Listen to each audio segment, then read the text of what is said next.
Hey Upward coaches, welcome to week number 4. Hopefully you are seeing the progress in your teams that we're seeing from a leadership perspective of that teamwork on the floor happening, some of those plays that you've been designing in your huddles really taking shape, and really the interaction that the kids are having with the referees and you as coaches are having with the referees, really teaching some lessons about sportsmanship in those places. So thanks for all your work in those places. We're seeing great progress and I'm excited.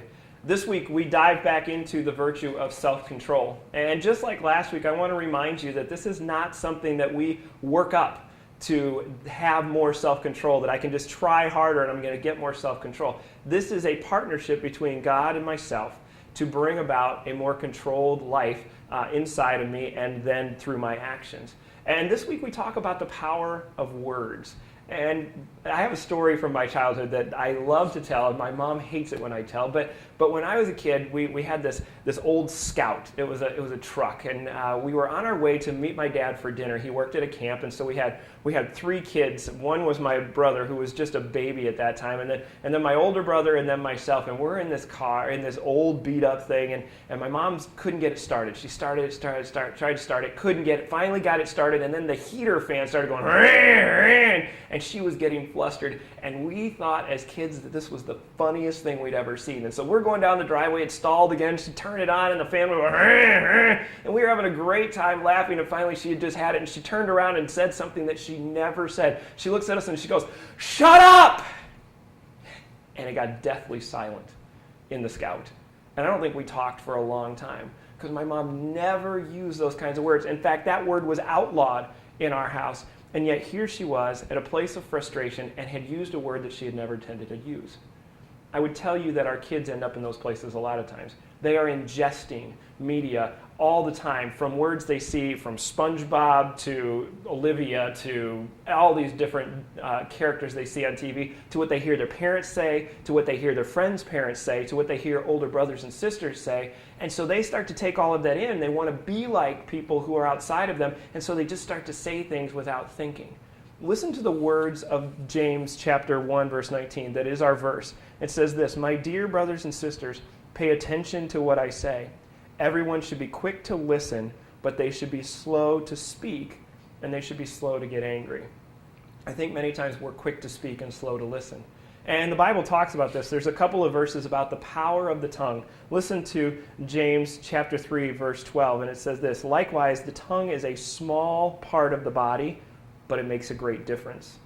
Proverbs chapter 15, verse 1 says, "A gentle answer turns away wrath, but harsh words stir up anger." And then on the other side, 1 Thessalonians 5:11 says this, "But encourage one another and build each other up, just as in fact you are doing." The power of the tongue is great. And we see it many times used negatively in the world around us. And you can look in the Bible and see stories where it was used incredibly for the negative. But there's also one story in Genesis chapter 45 where a guy who had a chance to use really awful words and was pretty justified in it chose to do something different, and it made a big difference. Listen to this. It's Joseph. His brothers have sold him into slavery. He's been thrown into jail. He's been forgotten in jail. He's now out of jail. He's second in command of the most powerful nation in all of the world. And then his brothers who sold him into this mess reappear. The words that come to my mind are not kind ones. And the actions that would come to my mind are not kind ones. But Joseph showed us what self-control looks like. Listen to this in Genesis chapter 45, verse 4. It says, "Come close to me," he said to his brothers. And when they had done so, he said, "I am your brother Joseph, the one you sold into Egypt. And now, do not be distressed. Don't be angry with yourselves for selling me here, because it was to save lives that God sent me here ahead of you." In other words, Joseph is saying, hey, this wasn't your doing totally. God had a purpose for this. And he used words kindly because he knew at that moment in time he had one shot at doing the right thing. And you're going to have a chance to give an example of this to your kids, because we many times have one shot with our words. Once the words come out, they can't be shoved back in. You can take this and you can say, take a tube of toothpaste. And okay, I'm going to squeeze it out onto a plate here. And then I'm going to look and say, all right, I want somebody to take all that toothpaste and shove it back in to the tube of toothpaste. Well, you would look at me and say, you're crazy. It won't go back in. And you're right. And it's the same thing with our words. is that once they are out of our mouth, for better or for worse, they're out there. And so helping our kids understand that self-control with our words is incredibly important because our tongues have a great amount of power.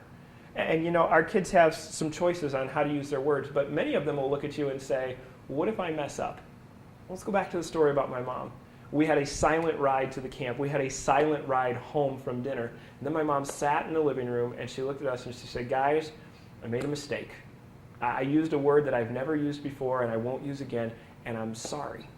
And she gave me an example of how we handle it when we mess up. And you may talk to your kids about this. We own it, we apologize and mean it, and then we ask God for help not to get in that spot again. There is nothing that will wreck our friendships or relationships quicker than unthought through words. This week we have a chance to draw our kids into a conversation about the importance of words and the importance of self-control in those words. I hope you have a great conversation. I hope you enjoy those conversations and the things that kids say there, but also encouraging them and letting them know that you're still working on this too. Have a great week. We'll see you Saturday.